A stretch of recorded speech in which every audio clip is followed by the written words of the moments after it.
Assalamualaikum warahmatullahi wabarakatuh. Perkenalkan, nama saya Bulan Dwi Agustina dengan NPM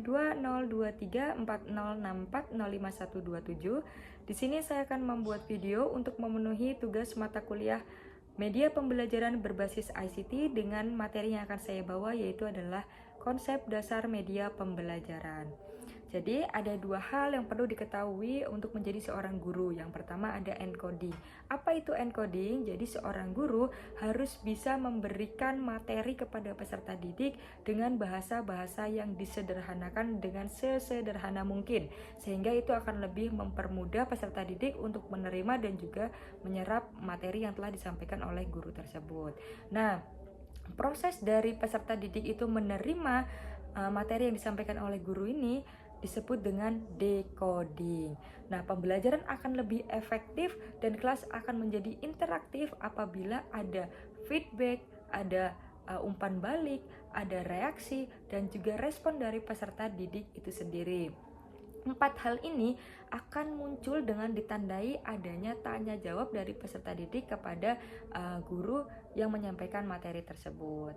Nah, selain dua hal yang perlu diketahui untuk menjadi seorang guru, tentunya guru juga harus paham bahwasanya guru harus bisa merancang terlebih dahulu sebelum proses pembelajaran berlangsung, yaitu merancang apa? Merancang RPP.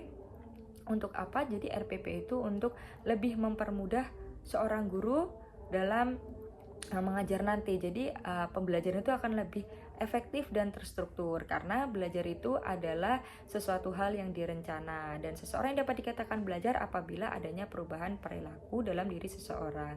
Nah, belajar juga dapat diartikan sebagai aktivitas yang disengaja sehingga muncullah perubahan perilaku yang bersifat permanen.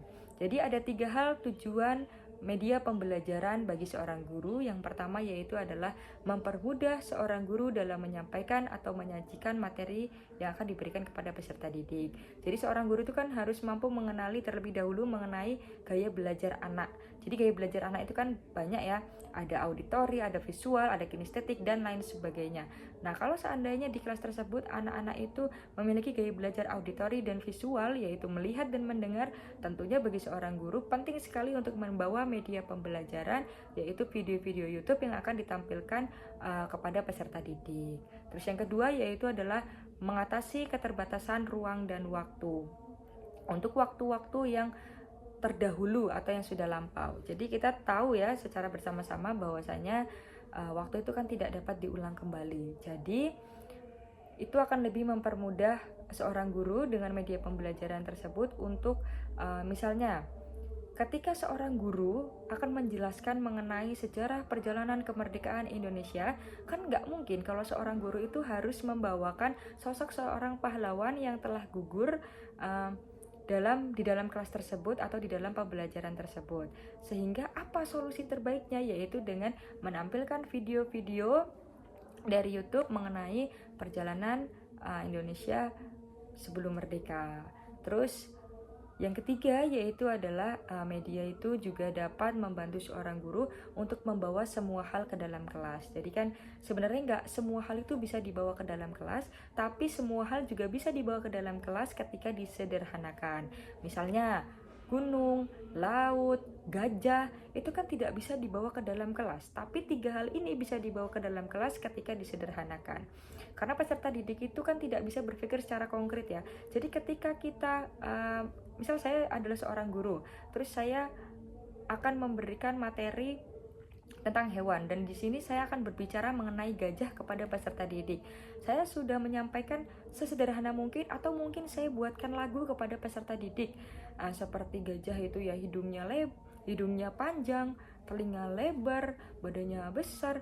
Nah, tapi peserta didik itu karena belum pernah melihat gajah, mereka akan tetap berandai-andai seperti apa sih gajah itu. Mereka akan mungkin berpikir bahwa apakah gajah seperti sapi, apakah gajah seperti kerbau. Karena apa? Karena mereka mengaitkan dengan katanya Bu Guru, gajah itu kan badannya besar, sapi kan besar, kerbau kan besar. Nah, seperti itu. Tapi ketika seorang guru itu menampilkan foto, video, gambar mengenai gajah kepada peserta didik itu sendiri pasti akan paham, oh seperti ini toh gajah, oh ini toh yang dinamakan gajah. Nah, seperti itulah. Selanjutnya yaitu adalah 9 hal yang harus diketahui atau yang harus dilakukan oleh guru. Yang pertama yaitu ada gain attention. Apa itu? Yaitu menarik perhatian. Seorang guru harus bisa menjadi pusat perhatian peserta didiknya, sehingga fokus peserta didik hanya akan berpusat kepada guru tersebut. Jadi seorang guru itu harus bisa menarik perhatian, entah seperti apapun caranya, harus bisa berkreativitas dan berinovatif. Atau mungkin misalnya kelas tersebut itu sangat berisik. Nah, seorang guru harus bisa berkreativitas dengan memberikan ice breaking mungkin, sehingga fokus peserta didik akan kembali berpusat kepada guru tersebut. Yang kedua ada informally of objective, yaitu menyampaikan tujuan pembelajaran. Seperti saya di awal, tadi saya kan sebelum membuat video ini saya sampaikan terlebih dahulu mengenai apa sih tujuan saya membuat video ini, untuk apa sih. Nah, itu tujuan saya sudah saya sampaikan. Begitu juga bagi seorang guru, harus bisa menyampaikan tujuan pembelajaran terlebih dahulu, sehingga seorang guru itu juga bisa melihat apakah tujuan pembelajaran itu sudah tercapai atau belum. Sehingga ketika belum tercapai, itu dapat menjadi evaluasi bagi seorang guru tersebut. Terus yang ketiga yaitu ada prior learning, yaitu pengalaman masalah yang dialami oleh siswa atau oleh peserta didik, atau yang disebut dengan apersepsi. Jadi pengalaman yang dialami oleh peserta didik itu kan pasti berbeda-beda. Pengalaman saya dan pengalaman teman-teman yang menonton video ini juga tentunya kan pasti berbeda-beda ya. Begitu juga dengan peserta didik. Pasti mereka mengalami permasalahan-permasalahan yang berbeda-beda. Karena apa? Karena mereka berasal dari keluarga, latar belakang, dan juga lingkungan yang berbeda-beda. Terus yang keempat yaitu ada present content, yaitu menjelaskan materi. Perlu diketahui secara bersama-sama bahwasanya yang menjelaskan materi itu adalah tugas seorang guru. Peserta didik itu hanya menyimak dan juga mengulas kembali apa yang disampaikan oleh guru tersebut. Terus yang kelima yaitu ada provide guidance, yaitu menyediakan tuntunan, bimbingan, dan juga panduan. Seperti salah satunya ya menyediakan LPP, menyediakan media pembelajaran, seperti itu. Terus yang keenam ada praktis atau praktek. Seorang guru harus bisa mempraktekkan dengan materi-materi yang mereka bawa. Terus yang ketujuh yaitu ada provide feedback, yaitu adanya timbal balik. Sudah saya jelaskan di awal bahwasanya kelas yang interaktif atau proses pembelajaran yang efektif itu adalah adanya timbal balik dari peserta didik. Terus yang ke-8 yaitu ada assist performance, yaitu penilaian. Jadi seorang guru nanti di akhir pembelajaran itu dapat menilai bagaimana sikap, bagaimana pengetahuan, dan bagaimana keterampilan dari peserta didik.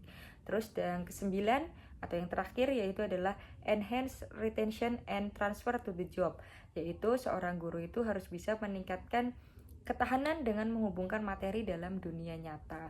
Jadi peserta didik, apalagi untuk peserta didik SD, memang sangat-sangat penting ketika menyampaikan itu, selain dengan bahasa yang sederhana, ya harus juga dikaitkan dalam kehidupan sehari-hari, karena mereka tidak bisa berpikir secara konkret.